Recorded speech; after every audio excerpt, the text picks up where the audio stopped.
Hello everyone. In this video, I will show you how to customize your Steam profile. Start by opening Steam and logging into your account. At the top right corner, you will see your profile name. Click on it and choose View My Profile. Now click the Edit Profile button. This is where all the customization options are. The first thing you can change is your profile name. This is the name other players see when they visit your profile. You can also add a real name if you want, but this is optional. Next, you can upload a profile picture.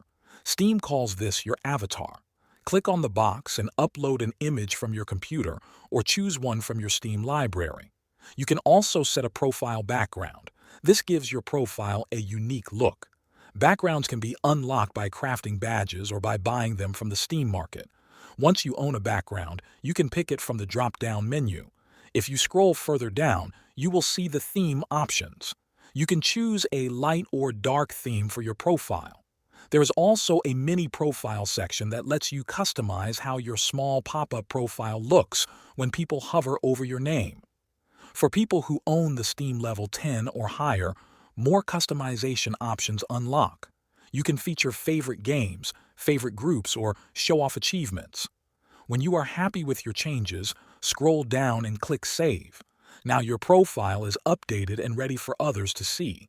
That is how you customize your Steam profile. Thanks for watching.